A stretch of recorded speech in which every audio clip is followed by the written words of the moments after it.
அனைவருக்கும் வணக்கம். போன வீடியோவில் நம்ம directive principles of state policy, அதாவது அரசாங்கம் அனுசரிக்க வேண்டிய கொள்கைகள் என்ன, சமூக நீதிக்காகவும் பொருளாதார நீதிக்காகவும், அது பார்ட் 4ல் கொடுக்கப்பட்டிருக்கு. இப்போ இந்த வீடியோவில் நம்ம fundamental rights versus directive principles, அதாவது அடிப்படை உரிமை பார்ட் 3ல் இருக்குங்க. அது என்ன சொல்லுது? ஒருவேளை அடிப்படை உரிமை மீறப்பட்டால், இஃப் இட் இஸ் வயலேட்டட், ஒரு சட்டம் மூலமாக இல்லைனா ஒரு அரசாங்கத்தோட ஒரு ஆணை மூலமாக, அவர்களுடைய ஒரு நோட்டிஃபிகேஷன், ஒரு ரூல், ஒரு ஆர்டர் மூலமாக உங்களுடைய ஃபண்டமெண்டல் ரைட் பறிக்கப்பட்டாலோ, குறைக்கப்பட்டாலோ, மீறப்பட்டாலோ நீங்கள் நேரடியாக உச்சநீதிமன்றத்துக்கு சென்று வழக்கு தொடரலாம். அதுதான் ஒரு அடிப்படை உரிமை ஆர்டிகல் 32ல்.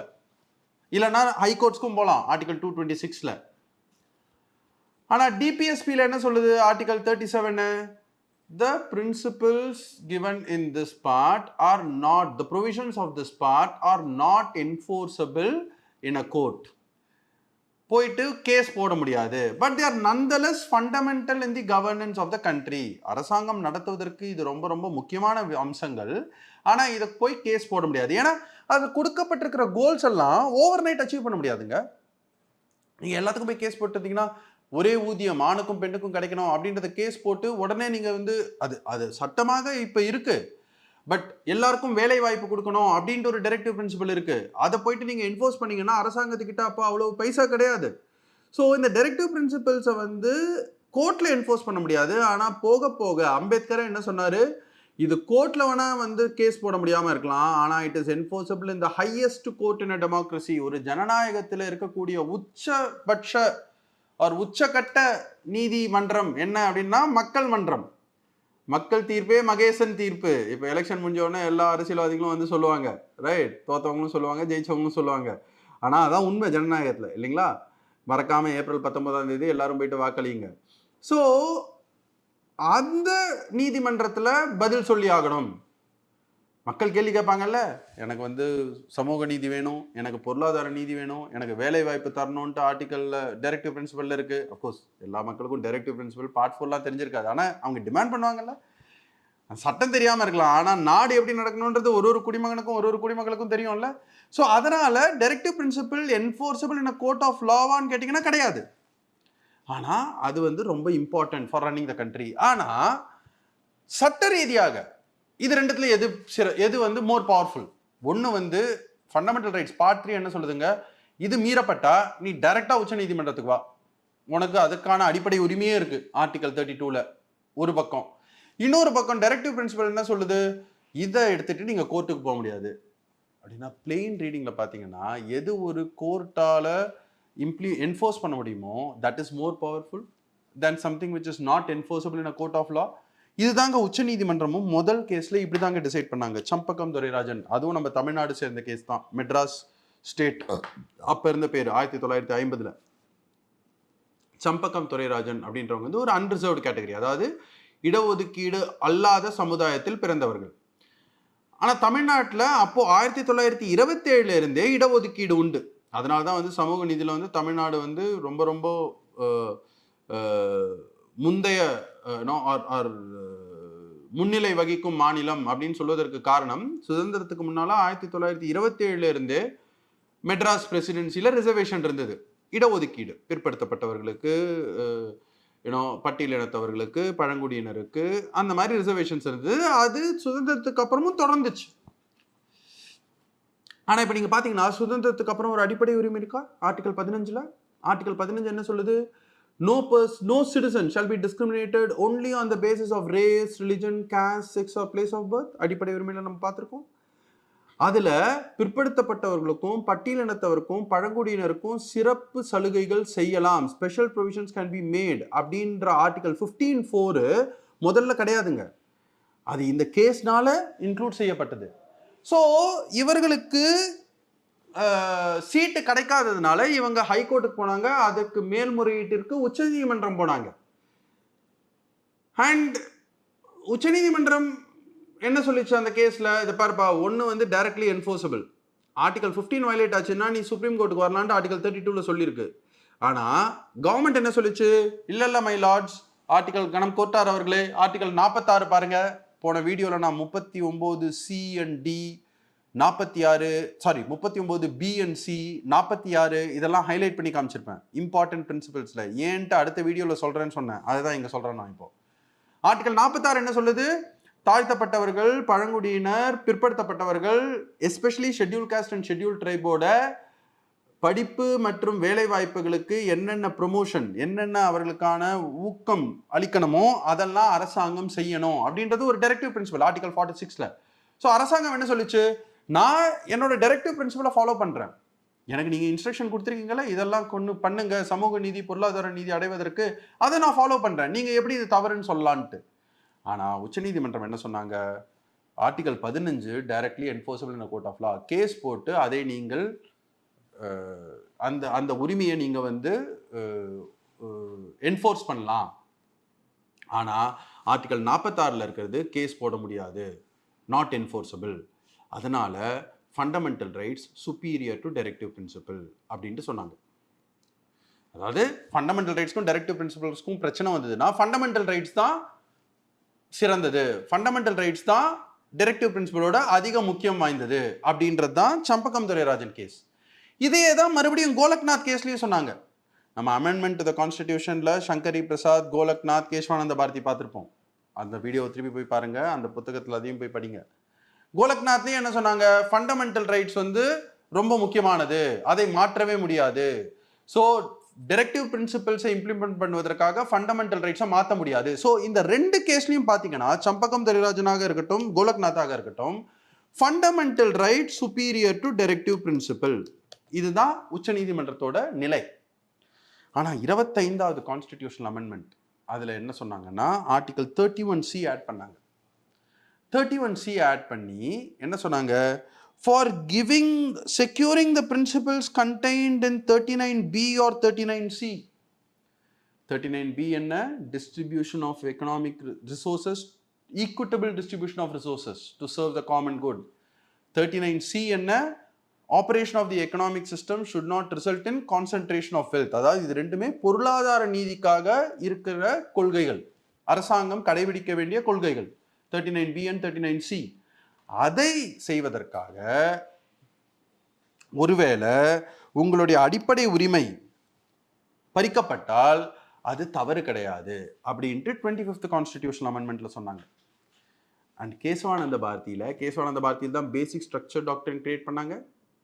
ஞாபகம் இருக்குங்களா? அமெண்ட்மெண்ட் டு த கான்ஸ்டிடியூஷன் கிளாஸ்ல படிச்சிருப்போம். கேசவானந்த பாரதி கேஸ்ல இது பொருந்தும், இது சரிதான். நீங்க வந்து உங்களுடைய பொருளாதார நீதி அடைவதற்காக 39B and 39C அதை அடைவதற்காக ஒருவேளை அடிப்படை உரிமையில ஏதாவது பிரச்சனை வந்ததுன்னா அதனால உங்களோட சொத்து பறி போகலாம். ஏன்னா ஞாபகம் வச்சுக்கோங்க, 1978க்கு முன்னால சொத்துரிமை என்பது அடிப்படை உரிமை. இப்பதான் அது அரசியல் அமைப்பு உரிமையா மாற்றப்பட்டிருக்கு 1978ல். அதற்கு முன்னால சொத்து இருப்பது, அதை வைப்பது, right to own and acquire property was a fundamental right. அது வந்து ஒருவேளை பறிக்கப்பட்டாலும் 39B and 39Cக்கு எஃபெக்ட் கொடுப்பதற்காக இருந்தால் அது சரிதான், அது தவறு கிடையாது அப்படின்ட்டு கேசவானந்த பாரதியில் சொன்னாங்க. ஆனால் அதே கேசவானந்த பாரதியில் தான் பேசிக் ஸ்ட்ரக்சர் அஃபெக்ட் ஆகக்கூடாது அண்ட் எந்த ஒரு சட்டம் இயற்றினாலும் அது சப்ஜெக்ட் டு ஜுடிஷியல் ரிவ்யூ, அதாவது நீதித்துறையால் ஆய்வுக்கு உட்பட்டது அது அப்படின்னு சொன்னாங்க. அதை ஓவர் ரூல் பண்ணுவதற்காக 42nd கான்ஸ்டிடியூஷனல் அமெண்ட்மெண்ட் நெருக்கடி நிலை இருக்கும் பொழுது 1976ல் என்ன சொல்லிட்டாங்க? 31C அமெண்ட் பண்ணிட்டாங்க. 39B 39C மாத்திரம் கிடையாது, ஆல் டைரக்டிவ் பிரின்சிபிள்ஸ், அதாவது ஆர்டிகல் 37லேருந்து ஆர்டிகல் 51 வரைக்கும் இருக்கக்கூடிய எந்த டைரக்டிவ் பிரின்சிபலை இம்ப்ளிமெண்ட் பண்ணுவதற்காக நான் உங்களுடைய அடிப்படை உரிமையை பறிச்சாலும் அது தப்பு கிடையாது அப்படின்ட்டு அரசியலமைப்பை மாற்றி எழுதினாங்க 42nd அமெண்ட்மெண்ட்ல நெருக்கடி நிலையின் பொழுது. அப்படின்னா என்னங்க? அதாவது உச்சநீதிமன்றம் கேசவானந்த பாரதி கேஸ்ல என்ன சொல்லியிருக்கு? 31C ஃபர்ஸ்ட் இருந்தது சரிதான், அதாவது 39B or 39Cயை எஃபெக்ட் கொடுப்பதற்காக நீங்க ஒருவேளை அடிப்படை உரிமைகளை மீறினாலும் அது பரவாயில்ல, ஏன்னா நம்மளுக்கு பொருளாதார நீதியும் ரொம்ப முக்கியம், ஆனா அது நீதித்துறையால ஆய்வுக்கு உட்பட்டது அப்படின்றதுதான் கேசவானந்த பாரதியோட தீர்ப்பு. ஆனால் இந்த 42nd அமெண்ட்மெண்ட்ல பாராளுமன்றம் என்ன செஞ்சுது? நெருக்கடி நிலையின் போது இந்திரா காந்தி அவர்களுடைய ஆட்சியின் பொழுது பாராளுமன்றத்தில் நெருக்கடி நிலை, அவசர நிலை இருக்கும் பொழுது, அதாவது அரசாங்கத்தோட கொள்கைகள் எதுவாக இருந்தாலும் அந்த டைரக்டிவ் பிரின்சிபல்ஸை ஃபாலோ பண்ணுவதற்கு எந்த சட்டம் இயற்றினாலும் அது உங்களோட ஃபண்டமெண்டல் ரைட்ஸை மீறினாலும் தப்பு கிடையாது அப்படின்னா உங்களோட அடிப்படை உரிமையை வந்து டைரக்டிவ் பிரின்சிபலுக்கு கீழே கொண்டு போயிடுச்சு. சரி, அதாவது சம்பக்கம் துரைராஜன், கோலக்நாத் இது ரெண்டுத்துலையும் உச்சநீதிமன்றம் என்ன சொல்லிச்சு? அடிப்படை உரிமை டைரக்டிவ் பிரின்சிபல்ஸோட ஒரு படி மேல் அப்படின்னு சொன்னாங்க. பட் கேசவானந்த பாரதியில் என்ன சொன்னாங்க? இல்லை, நீங்கள் பொருளாதார நீதி அடைவதற்காக சட்டம் இயற்றி அது ஒரு வேளை உங்களோட அடிப்படை உரிமைகளை மீறினா பரவாயில்ல, ஆனால் நாங்கள் அது வந்து நியாயமானதாக இருக்கிறதா, ரீசனபிளாக இருக்கிறதா அப்படின்றத ஆய்வு செய்யலாம். அதை தகர்ப்பதற்காக, அந்த ஜட்ஜ்மெண்ட்டை ஓவர் ரூல் பண்ணுவதற்காக பாராளுமன்றம் என்ன பண்ணிச்சு? டைரக்டிவ் பிரின்சிபல் எது, அதாவது அரசியலமைப்பில் ஃபண்டமெண்டல் ரைட் என்பது நேர உச்ச நீதிமன்றத்துக்கே நீங்கள் போயிட்டு ஒரு தனி மனித உரிமையை என்ஃபோர்ஸ் பண்ணலாம். அதுதான் அரசியலமைப்பில் கொடுக்கப்பட்டிருக்கிற ஃபண்டமெண்டல் ரைட். அண்ட் அரசியலமைப்பில் கூறப்பட்டிருக்கிறது ஆர்டிகல் 37ல் என்ன? இந்த டைரக்டிவ் பிரின்சிபல்ஸ் ரொம்ப ரொம்ப முக்கியமான விஷயமாக இருந்தாலும் இதை நீங்கள் கோர்ட்டுக்கு எடுத்துகிட்டு போக முடியாது, தேவையில்லாத பிரச்சனைகள் வரும். இதை அரசாங்கம் தன்னுடைய கொள்கைகள் மூலமாக, தங்களுடைய சட்டங்கள் மூலமாக அவர்கள் இதை ஓவர் பீரியட் ஆஃப் டைம் இதை வந்து மக்களுக்கு வழங்கட்டும் அப்படின்றதுனால தான் it is not enforceable in court of லான்னு கொடுத்தாங்க. ஆனால் ஒரு 31C ஆர்டிகல் மூலமாக பாராளுமன்றம் என்ன பண்ணுறாங்க? நான் இந்த பிரின்சிபல்ஸை எஃபெக்ட் பண்ணோன்ட்டு ஏதாவது ஒரு சட்டம் ஏற்றினான்னா அது ஒரு அடிப்படை உரிமையை மீறினாலும் தப்பு கிடையாது அப்படின்ட்டாங்க. அரே, அது அரசியலமைப்பையே திருப்பி போடுற மாதிரி இருக்கு இல்லைங்களா? அதனால தான் மினர்வா மில்ஸ் கேஸில் இந்த 42வது கான்ஸ்டிடியூஷனல் அமெண்ட்மெண்ட் ஆர்டிகல் 31C மாற்றினதை அன்கான்ஸ்டிடியூஷனல், அரசியலமைப்புக்கு முரணானது அப்படின்ட்டு குவாஷ் பண்ணிட்டாங்க. அவங்க என்ன சொன்னாங்க? ஃபண்டமெண்டல் ரைட்ஸும் முக்கியம், டைரக்டிவ் பிரின்சிபல்ஸும் முக்கியம். ரெண்டு கண்ணு மாதிரி இது. இதில் லெஃப்ட் கண் முக்கியமா, ரைட்டு கண்ணு முக்கியமானு கேட்க முடியாது இல்லைங்களா? அதே மாதிரி அடிப்படை உரிமையும் முக்கியம், கொள்கைகள், சமூக நீதிக்கும் பொருளாதார நீதிக்கும் அரசாங்கம் கடைபிடிக்க வேண்டிய கொள்கைகள், டைரக்டிவ் பிரின்சிபல்ஸ் ஆஃப் ஸ்டேட் பாலிசியும் முக்கியம். இது ரெண்டுத்தையும் ஹார்மோனியஸாக கன்ஸ்ட்ரக்ட் பண்ணோம்.